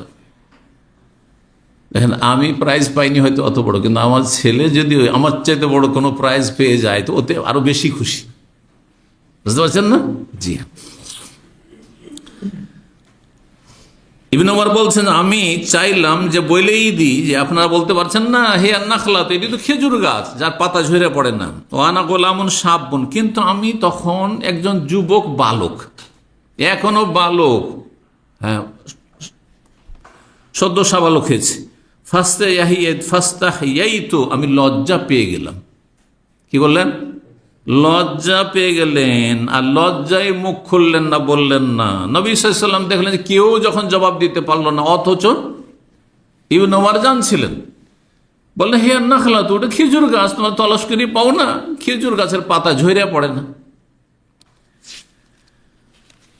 অন্য হাদিসে রয়েছে, এখানে সংক্ষেপ করা হয়েছে, ইবনে ওমর বর্ণনা করার পর বলছেন ফাহাদ্দাসতু বিহি ওমর, তারপরে ওমর রাদিয়াল্লাহু তাআলা আনহুকে এটি বললাম, বা ওমর রাজি, অন্য হাদিসে আছে ওমর রাদিয়াল্লাহু ছিলেন সেখানে, বললেন হ্যাঁ ওমর বললাম, কি বললেন, আব্বাকে বলছেন আব্বা নবী সাল্লাল্লাহু আলাইহি ওয়াসাল্লাম খেজুর গাছ বলবে, এটা তো আমি জানি, কিন্তু আপনি বসে আছেন, আবু বকর বসে আছেন, মুরব্বিদের সামনে কি করে বলবো, বেয়াদবি হবে, লজ্জা, আমি বলিনি। বলছে বাবা বললে না কেন? বলছে লাউ কুনতা কুলতাহা, তুমি যদি এই জবাবটা বলে দিতে, ছেলেকে বলছে, লাকানা আহাব্বা ইলাইয়া মিন কাযা ওয়া কাযা, তাহলে আমার কাছে এটি অধিক প্রিয় হইতো এই রকমের মূল্যবান সম্পদ চাইতে, লাল উটের চাইতেও বেশি, জি লাল উটের চাইতেও বেশি আমার কাছে মূল্যবান সম্পদ হতো যে আমার ছেলে জবাব দিতে পেরেছে। আপনার ছেলে যদি কোনো কম্পিটিশনে জবাব দিতে পারে, আর আপনি চুপচাপ বসে, আপনি জানেন না, মানে আপনি পারছেন না, ও তো আপনাকে কোনো রকমের লজ্জা লাগবে না যে আমি পারছি না কেন, আপনার ছেলে পেরেছে, এটাই আপনার খুশির বিষয়। জি, তো এই যে লজ্জার কথা, লজ্জা যদি, যেমনটা বললাম, তাহলে লজ্জা যদি ভালো কাজে উৎসাহিত করে, উদ্বুদ্ধ করে, আগ্রহী করে, আর গুনার কাজ থেকে বিরত রাখে, তাহলে প্রশংসনীয়। কিন্তু লজ্জা যদি এলমে আমলে বাধাগ্রস্ত করে, তাহলে সেটি প্রশংসনীয় নয়, আপত্তিকর সেটি। 4123 নম্বর হাদিস বর্ণনা করছেন আনাস রাদিয়াল্লাহু তাআলা, তিনি বলেন জাআত ইমরাতুন ইলা নবী সাল্লাল্লাহু আলাইহি ওয়াসাল্লাম, জনৈক মহিলা একদিন নবী সাল্লাল্লাহু আলাইহি ওয়াসাল্লামের কাছে আসলো, মজলিসে নবী সাল্লাল্লাহু আলাইহি ওয়াসাল্লাম এরকম বসে আছেন, এই নয় যে নির্জনে বেগানা মহিলা এসে কোনো কথা বলবে, জায়েজ নয়, কারণ ফিতনার কারণ হইতে পারে। তো যদিও নবী সাল্লাল্লাহু আলাইহি ওয়াসাল্লামের কাছে ফিতনার কারণ না, কিন্তু শরীয়তের বিধান তো আপন জায়গায় একই রকম না, সেই জন্য বলছি। নবী সাল্লাল্লাহু আলাইহি ওয়াসাল্লামের মজলিসে একজন মহিলা আসলো, এসে তারেজু আলী নাফসাহা, নিজেকে নবী সাল্লাল্লাহু আলাইহি ওয়াসাল্লামের সামনে পেশ করে দিল, যে ইয়া রাসূলুল্লাহ ওয়াহাবতু নাফসি লাকা ইয়া রাসূলুল্লাহ। অন্য হাদিসে রয়েছে, আমি নিজের নফসকে, নিজের জীবনটিকে আপনার জন্য হেবা করে দিলাম। হেবা বুঝেন তো, আমাদের জমি জায়গার হেবা হয়, হেবা বিল, কাউকে দান, হ্যাঁ দান করা। এই হেবার কথা কোরআনে কারীমে আল্লাহ বর্ণনা করেছেন সূরা আহজাবে, ওয়াহাবাত নাফসাহা লিন-নবী, যদি কোনো মহিলা এসে নবী সাল্লাল্লাহু আলাইহি ওয়াসাল্লামের কাছে নিজেকে হেবা করে, মানে উৎসর্গ করে, পেশ করে, যে ইয়া রাসূলুল্লাহ আমাকে আপনি বিয়ে করে নেন, আমি আপনার সাথে বিয়ে বসতে চাই। ইন আরাদান নবী আইয়াস্তানকা, আর নবী সাল্লাল্লাহু আলাইহি ওয়াসাল্লাম যদি চান, বাধ্য না বিয়ে করতে, যদি চান যে আমি পছন্দ করব, বিয়ে করব, খালিসাতান লাকা, হে নবী আপনার জন্য এটি বিশেষ মাসআলা, খাস, মিন দুনিল মুমিন, অন্য মুসলিমদের জন্য চলবে না। তাহলে এখানেও নবী সাল্লাল্লাহু আলাইহি ওয়াসাল্লামের জন্য বিশেষ ছাড় ছিল কি, যে বিনা মাহরে কোনো মহিলা যদি পেশ করে যে আমি নিজেকে উৎসর্গ করছি আপনার জন্য ইয়া রাসূলুল্লাহ, তাহলে নবী সাল্লাল্লাহু আলাইহি ওয়াসাল্লাম বিনা মোহরে তাকে সাদরে স্ত্রী হিসাবে গ্রহণ করতে পারতেন। কিন্তু আপনার জন্য, আমার জন্য কেউ যদি এসে পেশ করে দেয়, আপনাকে পছন্দ লাগলো, আর মজলিসে বললো যে আমি আপনাকে বিয়ে করতে চাই, পেশ করা জায়েজ রয়েছে যদি ফিতনার আশঙ্কা, নির্জনে নয়। আবার তারপরে তাহলে আমার নাম্বারটা রেখে নেন, আপনার নাম্বারটা দেন, আর যোগাযোগ শুরু হয়ে গেল, তাহলে হারাম, বুঝতে পারছেন। কিন্তু হইলো মজলিসে হয়ে গেল, আর ফিতনার কোনো আশঙ্কা নেই, আর তারপরে আপনি চিন্তা ভাবনা করলেন যে মেয়েটি বিয়ে করতে চেয়েছে, আমি বিয়ে করবো কি করবো না চিন্তা ভাবনা করি, ইস্তেখারা করি, আর তারপরে যদি করেন, বিয়ে না করেন তো না করে দিলেন, আর যদি করেন তাহলে মোহর দিয়ে বিয়ে করতে হবে, মোহর দিয়ে বিয়ে করতে হবে। জি, এইটি হচ্ছে পার্থক্য রাসূলুল্লাহ সাল্লাল্লাহু আলাইহি ওয়াসাল্লামের সাথে।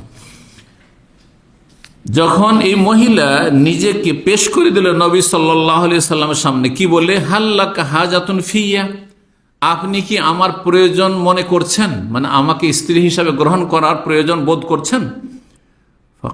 ফাকালাত ইবনাতুহু, ওই সময় আনাস রাদিয়াল্লাহু তাআলা আনহুর নবী সাল্লাল্লাহু আলাইহি ওয়াসাল্লাম জীবদ্দশায় নাই, হাদিস হয়ে গেল নবী সাল্লাল্লাহু আলাইহি ওয়াসাল্লাম জীবদ্দশায়।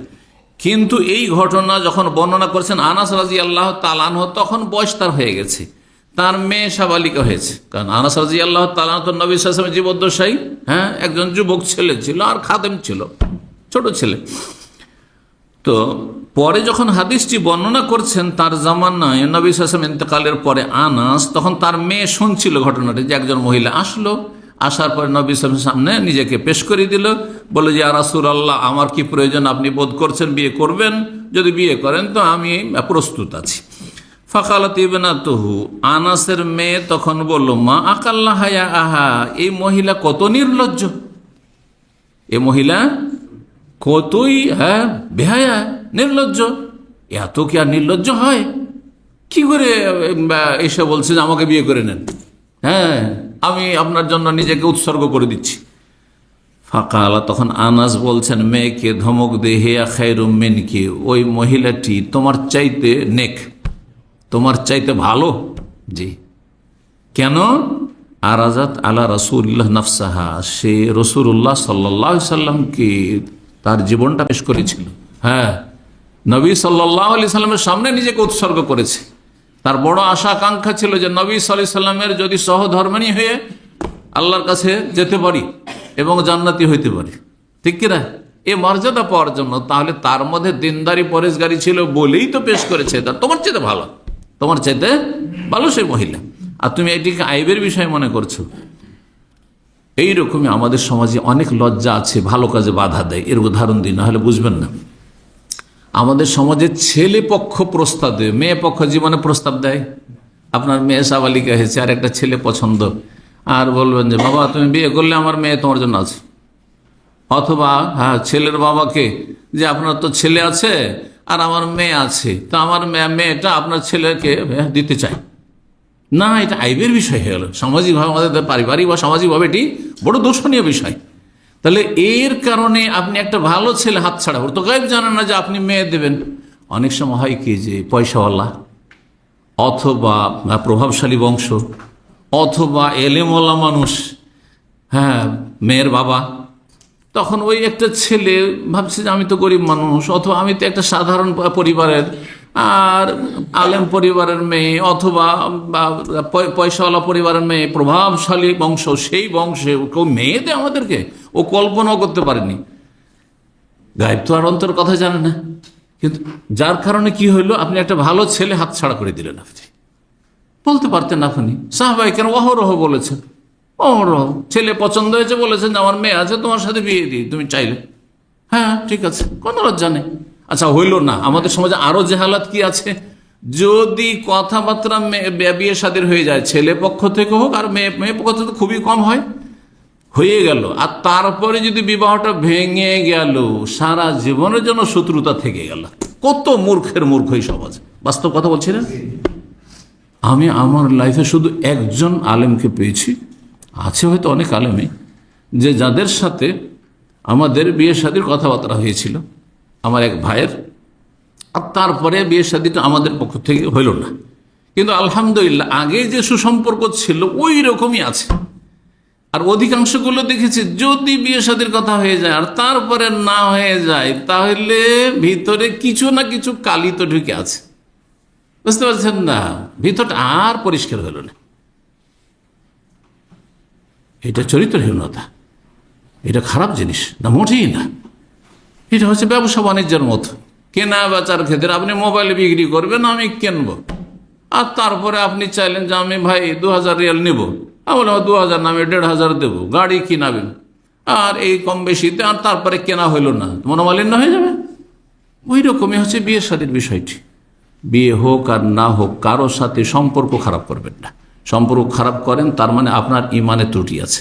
হয়নি এতে কল্যাণ আছে, যেটা হয়নি তাতে আপনার কল্যাণ আছে, তাদের কল্যাণ আছে, আর যেটা হয়েছে সেটাতে কল্যাণ আছে। জি, আল্লাহর কাছে কল্যাণ চান আপনি, আপনি গায়েব জানেন যে এখানে বিয়ে হইলে ভালো হইতো, কেন রাগ করবে তাদের উপর।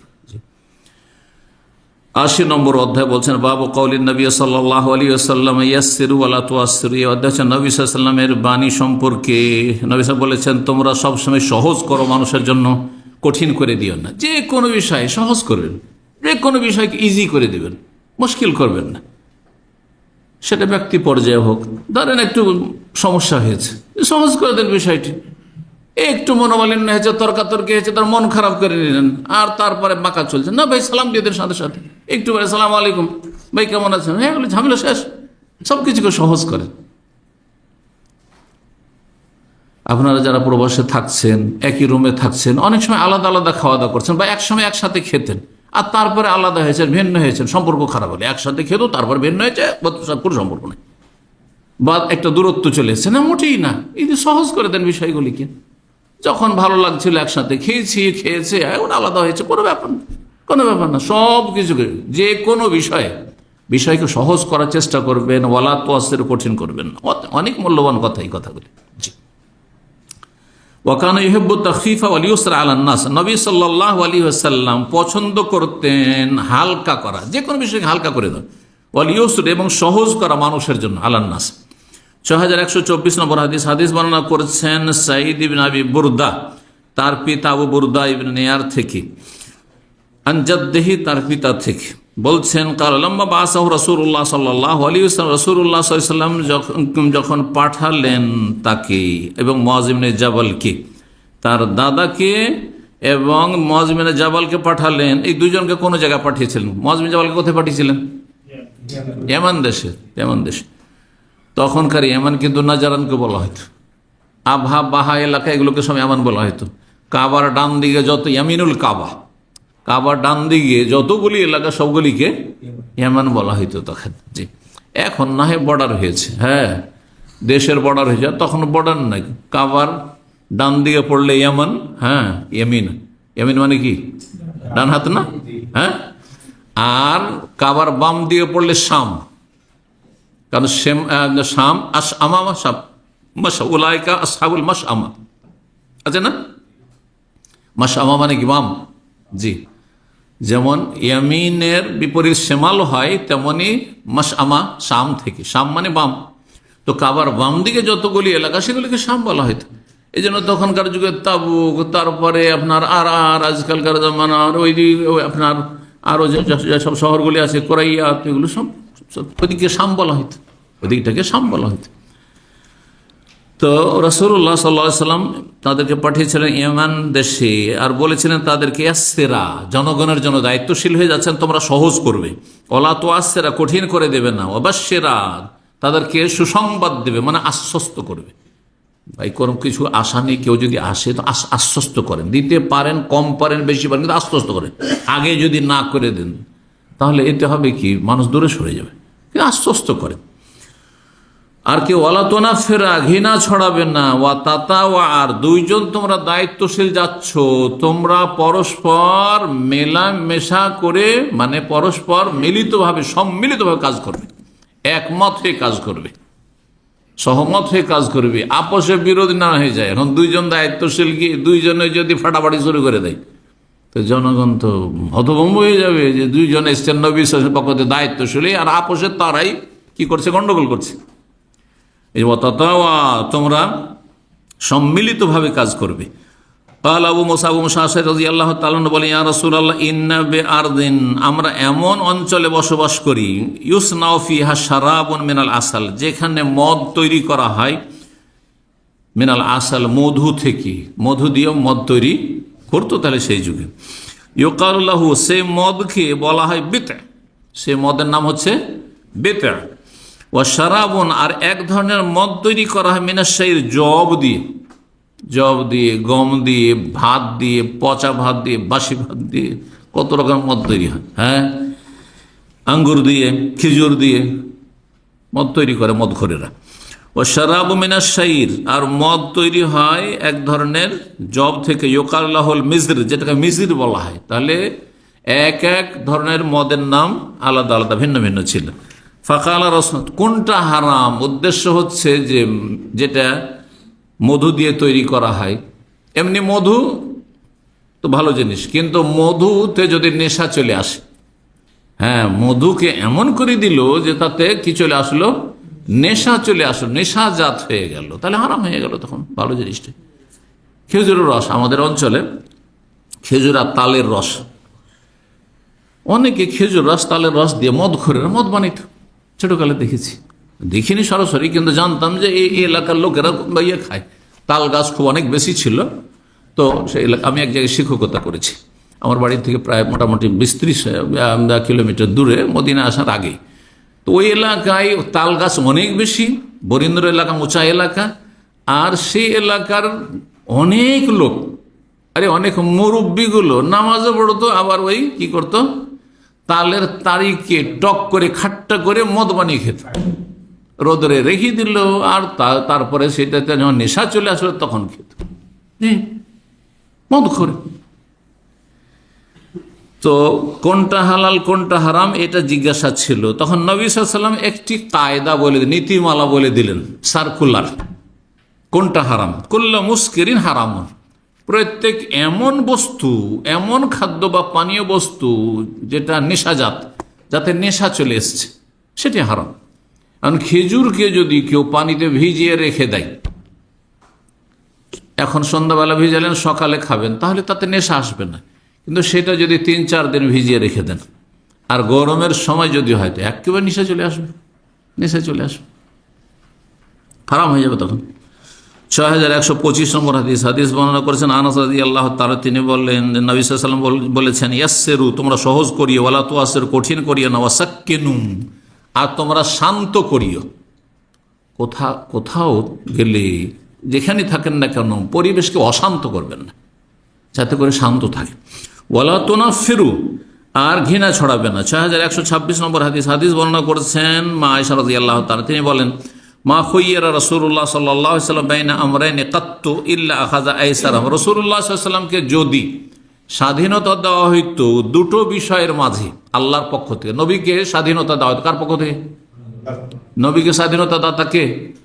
আল্লাহ, কারণ তার কাছে ওহী আসছে। তো আল্লাহ যদি কোনো মাসলা মাসাইলে বা কোনো বিষয়ে নবীকে ছাড় দিতেন যে এটাও করতে পারো ওইটাও করতে পারো, বোঝা গেছে না? তো কোনটা নিতেন? যেটা সহজ। এর একটা উদাহরণ দিই, স্পষ্ট উদাহরণ হাদিসে আছে। যখন নবী সাল্লাল্লাহু আলাইহি ওয়াসাল্লাম বললেন যে ইন্নাল্লাহ কাদ ফারাযা আলাইকুমুল হাজ্জা ফাহুজ্জু, আল্লাহ তোমাদের উপর হজকে ফরজ করেছে, তোমরা হজ করো। হাদিস আছে না, প্রসিদ্ধ হাদিস। তখন একজন লোক দাঁড়িয়ে গেল আর বলল, ইয়া রাসূলুল্লাহ আফি কুল্লি আমিন, প্রতি বছর হজ ফরজ নাকি? 3 বার করে লোক জিজ্ঞাসা করছেন, নবী সাল্লাল্লাহু আলাইহি ওয়াসাল্লাম চুপ থাকছেন, বলছেন না। 3 বার করে বারবার, আরে বলেছি হজ ফরজ, হজ একবার করে না, হয়ে গেল। তারপরে জিজ্ঞাসা, ওহির জামানা, যদি আল্লাহ হ্যাঁ করে দেয় তো বিপদে পড়ে যাবে, প্রতি বছর হজ ফরজের কি অবস্থা হইতো? সম্ভব ছিল? আজকাল যত অলিউল্লাহ হন না কেন, প্রতি বছর হজ করা সম্ভবই না, আমাদের পক্ষে সম্ভব না। একসময় আমরা করেছি প্রতি বছর হজ, এখন সম্ভব না, বুঝতে পারছেন না? তো নবী সাল্লাল্লাহু আলাইহি ওয়াসাল্লাম তৃতীয়বার যখন জিজ্ঞাসা করে ফেললো, তখন বলেন, লাউ কুলতু নাম লাউ ওয়াজাবাত, আমি যদি এক্ষুনি হ্যাঁ বলে দিতাম তাহলে সেটা কি হয়ে যেত? প্রতি বছর ফরজ হয়ে যেত। আর যদি প্রতি বছর ফরজ হয়ে যেত মা কুমতুম বিহি, তাহলে সেটা তো কখনো আদায় করতে পারতে না, সম্ভবই ছিল না যে প্রতি বছর কোনো মানুষ হজ করবে। তো নবী সাল্লাল্লাহু আলাইহি ওয়াসাল্লামকে তাহলে হজের ক্ষেত্রে এখতিয়ার দেওয়া হয়েছে যে হে নবী, হজ ফরজ করলাম, তুমি যদি হ্যাঁ বলো যে জীবনে একবার হজ ফরজ, তো একবারই হজ ফরজ। আর যদি হ্যাঁ বলে দাও যে প্রতি বছর ফরজ, তাহলে প্রতি বছর ফরজ করে দেওয়া হবে। কিছু কিছু মাসলাতে হতে পারে যে নবী সাল্লাল্লাহু আলাইহি সাল্লামকে এখতিয়ার দেওয়া হয়েছে এরকম, যেমন এখানে বলা হচ্ছে নবী সাল্লাল্লাহু আলাইহি সাল্লাম জিহাদের ক্ষেত্রে সিদ্ধান্ত নেওয়ার সময় অনেক সময় পরামর্শ করতেন। ওহদের যুদ্ধের সময় পরামর্শ করেছিলেন যে ওহদের যুদ্ধ আমরা কি মদিনার ভিতরে থেকে করব, যদি মদিনায় ঢুকে তখন তাদেরকে প্রতিহত করব, নাকি মাঠে ময়দানে গিয়ে। নবী সাল্লাল্লাহু আলাইহি ওয়াসাল্লামের মত কি ছিল?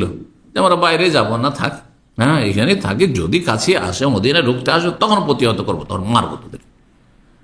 কিন্তু একদল সাহাবী কি বললেন, ইয়া রাসূলুল্লাহ, আমরা এত কাপুরুষে বাড়িতে বসে থাকবো, মাঠ ময়দানে গিয়ে লড়াই করব।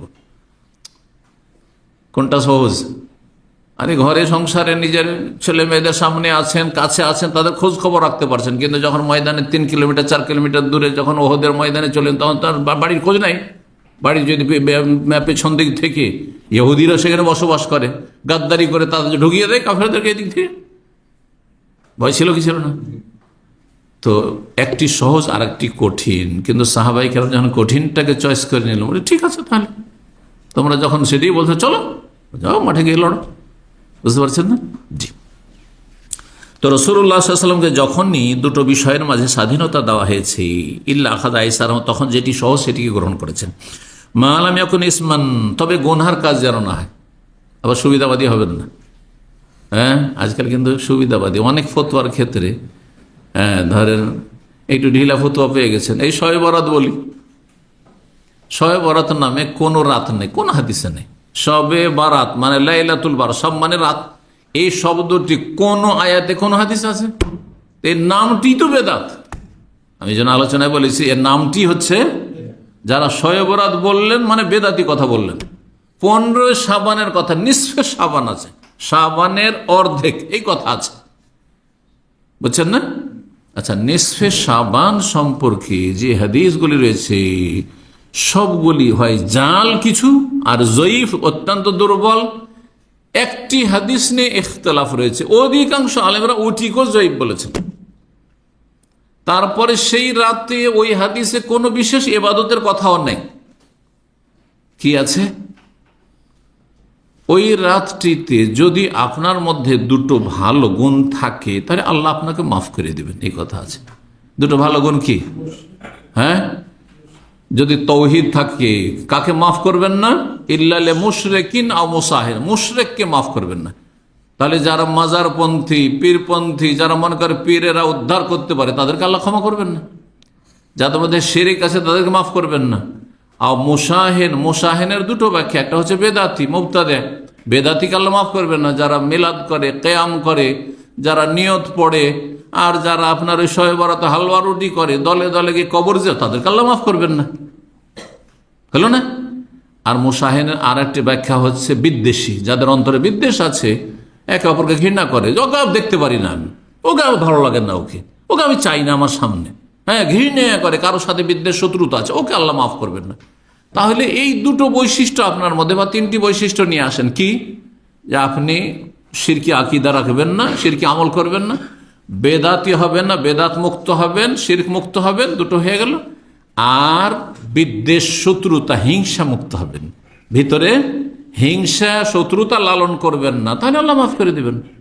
আর কোন আমলের কথা বলেছেন?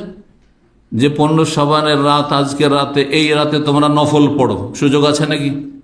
কোথা থেকে? নবী সাল্লাল্লাহু আলাইহি ওয়াসাল্লাম পড়েছেন? কোন সাহাবী পড়েছেন? বোঝা গেছে না? তারপরে হাদিসটি অধিকাংশ আইম্মায়ে কেরাম কোন জয়ীফ বলেছেন। এখন আলবানী রাহিমাহুল্লাহ হাসান বলে দিয়েছে, এইখানে আলবানীর মর্যাদা বাড়িয়ে দিলেন আপনি বেদাতি হইও, কথা বলছেন না। অথচ আলবানী আপনার কাছে মুসলিম কিনা তাই আপনি বিশ্বাস করেন না। আপনি আলবানীকে গালবন্ধ করছেন আপনি, আর এখানে আলবানীর মর্যাদা বেড়ে গেল।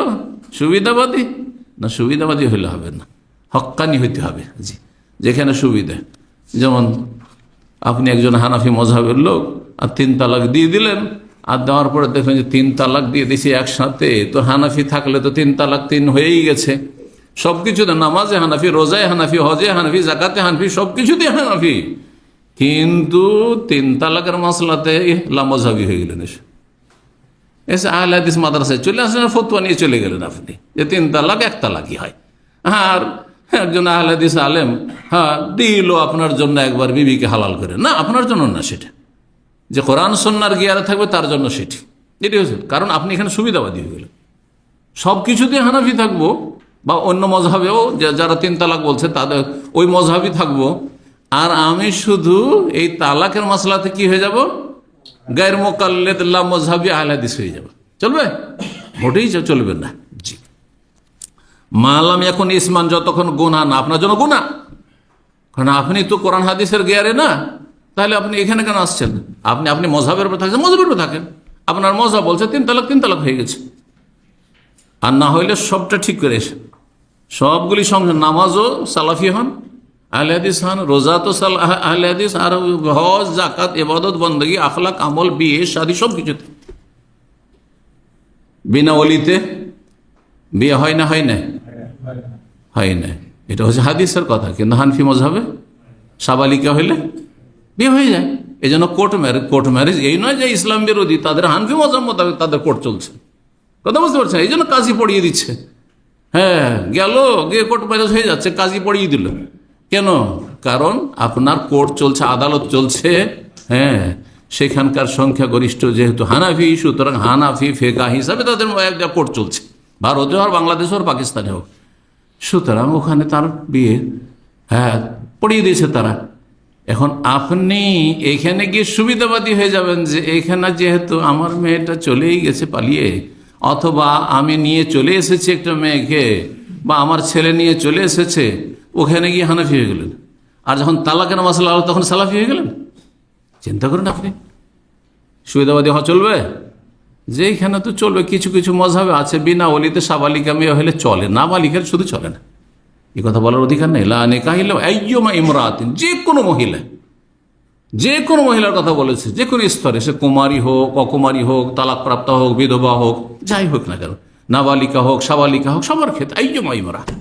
জি, যাকে উদাহরণ দিচ্ছিলাম কিসের, গোনার কাজে যাবেন না। গোনা যদি না হয় তো যেটা হালকা সেটা করবেন। কারণ সফরে আপনার জন্য কসরের ছাড় আছে কি নেই? বরং কসর করাই উত্তম। তারপর রোজাতে ছাড় আছে কি নেই? এখন আপনি কষ্ট করে রোজা রাখবেন, রোজা রাখতে পারেন সফরে, কিন্তু যদি কষ্ট হয় কেন রাখবেন আপনি, যেখানে সফরে আপনার ছাড় আছে? তো নবী সাল্লাল্লাহু আলাইহি সাল্লামকে যখন অপশন দেওয়া হয়েছে, তো দুটোর মাঝে যেটা বেশি সহজ সেটা নিয়েছেন। সফরে রোজা ছাড়াটা সহজ, রোজা রাখাটা কঠিন। 4 রাকাতের জায়গায় 2 রাকাত পড়া সহজ, 4 রাকাতটা কঠিন। এরকম বহু উদাহরণ হইতে পারে শরীয়তে। জি, তারপরে বলছে ফাইন কানা ইসমান, যদি গুনহার কাজ হইতো, কানা আবাদান নাসে মিনহু, সবচেয়ে দূরে থাকতে রাসূলুল্লাহ সাল্লাল্লাহু আলাইহি ওয়াসাল্লাম গুনহার কথা কাজ থেকে। ওমান তাকামা রাসূলুল্লাহ সাল্লাল্লাহু আলাইহি ওয়াসাল্লাম ফি শাইইন কাত, রাসূলুল্লাহ নিজের জন্য কখনো কারো থেকে প্রতিশোধ নেননি। নবী সাল্লাল্লাহু আলাইহি ওয়াসাল্লামের সাথে যতই খারাপ ব্যবহার করুক না কেন, খারাপ আচরণ করুক না কেন, নবী সাল্লাল্লাহু কখনো প্রতিশোধ নেননি। ইল্লান্তুন তাহাকা হুরমাতুল্লাহ, তবে আল্লাহ রাব্বুল আলামিনের নিষেধাজ্ঞা যদি লঙ্ঘন করা হইতো, কেউ চুরি করেছে তাহলে অবশ্যই হাত কাটতেন। এটা নবী সাল্লাল্লাহু আলাইহি সাল্লামের ব্যক্তি বিষয় নয়, এটা হচ্ছে শরীয়তের বিষয়। কেউ হত্যা করেছে, সুতরাং কিসাস, হত্যার বদল হত্যা। কেউ জেনায় লিপ্ত হয়েছে, সুতরাং বিবাহিত রজম করতে হবে, করেছেন নবী সাল্লাল্লাহু আলাইহি ওয়াসাল্লাম, করতে নির্দেশ দিয়েছেন। ইল্লান্তুন তাহুরমাতুল্লাহ, যদি আল্লাহ নিষেধাজ্ঞা লঙ্ঘন করা হয়তো, ফায়ান্তাকিমু বিহালিল্লাহ, তখন প্রতিশোধ নিতেন। কার জন্য? নিজের জন্য, লিল্লাহ, আল্লাহর জন্য। 6127 নম্বর হাদিস মনে করছেন আজরাক বিন কায়েস বলছে, কুন্না আলা শাতিয়া নাহরি বিল আহওয়াজ, ঘটনা একটি, বলছেন আমরা আহওয়াজ নামক অঞ্চলের একটি নদীর কিনারায় ছিলাম। কে বলছেন? আজরাক বিন কায়েস ঘটনা করেছেন নবী সাল্লাল্লাহু আলাইহি ওয়াসাল্লামের পরে। এই আহওয়াজ কোথায় রয়েছে? ইরাক এবং ইরানের মধ্যবর্তী এলাকায় একটি বিস্তর অঞ্চলের নাম হচ্ছে আহওয়াজ, এখনো সেই নামে পরিচিত এলাকা। কাদ নাযাবা আনহুল মা, সেখানকার পানি, সেই নদীর বা নালার পানি শুকিয়ে গিয়েছিল। ফাজা আবু বারজা আল আসলামী আলা ফারাসিন, আবু বারজা আসলামী রাদিয়াল্লাহু তাআলা সাহাবী ওখানে ছিলেন। তিনি তার ঘোড়ার পিঠে চড়ে আসলেন, আর আসার পরে সলাৎ পড়তে লাগলেন। ও খাল্লা ফারাসাহু, সেই সময় যখন সলাৎ পড়তে লাগলেন তখন তার ঘোড়াটিকে বাঁধলেন না, ছেড়ে দিলেন, ঘোড়াকে ছেড়ে দিয়েছেন। ফান্তালাকাতিল ফারাস, তখন ঘোড়া চলতে লাগলো, আর যেতে যেতে অনেক দূরে চলে গেল ঘোড়া। এখন এই ঘোড়া এদিকে দূরে চলে যাচ্ছে, আর তিনি সলাৎ পড়তে আছেন। ওই অবস্থায় যদি সলাৎ শেষ করে ঘোড়ার দিকে যান তো অনেক দূরে চলে যাবে, ঘোড়া ধরতে হয়তো পারবেন না, আর সেখানে অন্ধকার হয়ে যাবে। তখন কি করলেন? ফাতারাকা সলাতাহু, সলাৎ ছেড়ে দিয়ে, মানে সলাৎ ভঙ্গ করলেন না, সলাৎ অবস্থাতে তিনি অতাবিহা, তার পিছু করলেন, ওই ঘোড়ার পিছু করলেন। হাত্তা আদরাকাহা, তারপর সেটাকে ধরে ফেললেন, পেয়ে গেলেন এবং সেটাকে ধরে ফেললেন। সুম্মা যা, তারপরে আসলেন, ফাকাদা সলাত, তারপরে সলাতটি আদায় করলেন, সম্পূর্ণ করলেন। অফিনা রাজুল লাহু রায়ুন, কিন্তু সেখানে আমাদের মাঝে একজন এমন লোক ছিল, তার বিভ্রান্তিকর মত ছিল। মাঝে মাঝে ও কিন্তু বিভ্রান্তিকর মত পেশ করতো, আজব কথাবার্তা বলতো, আর মানুষের মাঝে ঝামেলা বাঁধাইতো। রায়ুন মানে রায়ুন ফাসেদুন, ফাখবালে ইয়াকুল, সে এসে বলতে লাগলো। তখন আবু বারজা আসলামী রাদিয়াল্লাহু তাআলা আনহু বার্ধক্যে পৌঁছে গেছেন, বৃদ্ধ মানুষ, মুরব্বী মানুষ, সাহাবী। আর এই লোক সাহাবী, ওনা কিচ্ছু না। এসে বলছে যে উনজুরু ইলা হাযা শেখ, জনগণ আরো আছে তাদেরকে বলছে, দেখো এই বৃদ্ধকে, এই মুরব্বীকে দেখো কি করছে। তারাকা সলাতাহু মিন আজাল ফারস, একটা ঘোড়ার জন্য তার নামাজ ছেড়ে দিয়ে চলল। নামাজ ছেড়ে দিয়ে ঘোড়ার পিছনে ছুটলো। কেমন এই বৃদ্ধ লোক? ফাকবালা ফাকালা মা আন্নাফানি আহাদুন মুনযু ফারাকতু রাসূলুল্লাহ সাল্লাল্লাহু আলাইহি ওয়াসাল্লাম। তারপরে এই কথা যখন শুনতে পেলেন আবু বারজা, তখন তার দিকে উদ্দেশ্য করে বললেন যে শোনো, রাসূলুল্লাহ সাল্লাল্লাহু আলাইহি সাল্লামকে হারিয়ে দেওয়ার পরে, মানে নবী সাল্লাল্লাহু ইন্তেকালের পরে, নবী সাল্লাল্লাহু আলাইহি সাল্লামকে হারিয়ে দেওয়ার পরে কোন ব্যক্তি আমাকে এইভাবে তিরস্কার করেনি। কেউ আমাকে তিরস্কার করেনি। দেখো দেখো এই বুড়োকে দেখো, হ্যাঁ, যে নামাজ ছেড়ে দিয়ে ঘোড়ার পিছনে ছুটেছে, এইভাবে যে তুমি যে তিরস্কার করলে, এটা আমাকে এখন পর্যন্ত কেউ করেনি। ওয়াকালা, আর তারপরে অজুহাত বললেন যে কেন আমি ঘোড়ার পিছনে ছুটলাম ফরজ সালাত অবস্থায়।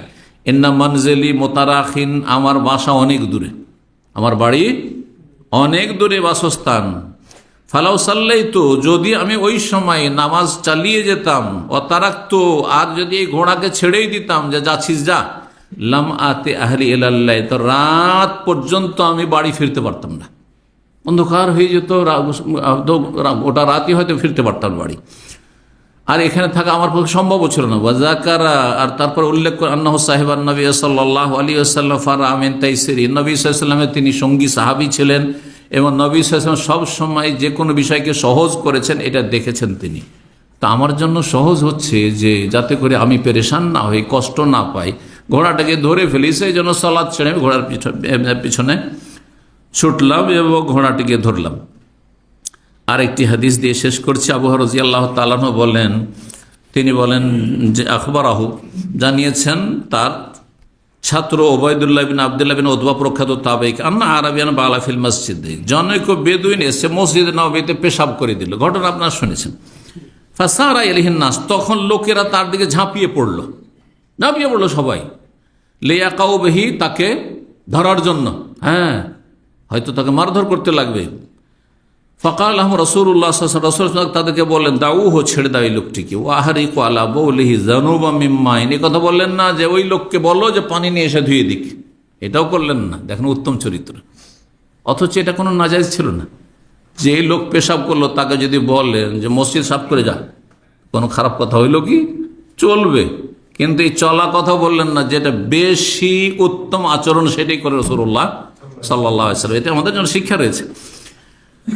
সাহাবীদেরকে বললেন যে আহরিকু আলা বাউলিহি জানুমান, এক বালতি ভর্তি পানি তার পেশাবের ওপর বহিয়ে দাও।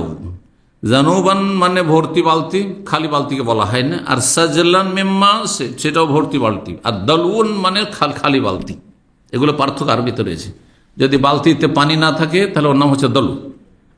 আজকাল কি বলছে আজকাল আরবি, কে বলতে পারেন? জানেন না মনে হয়।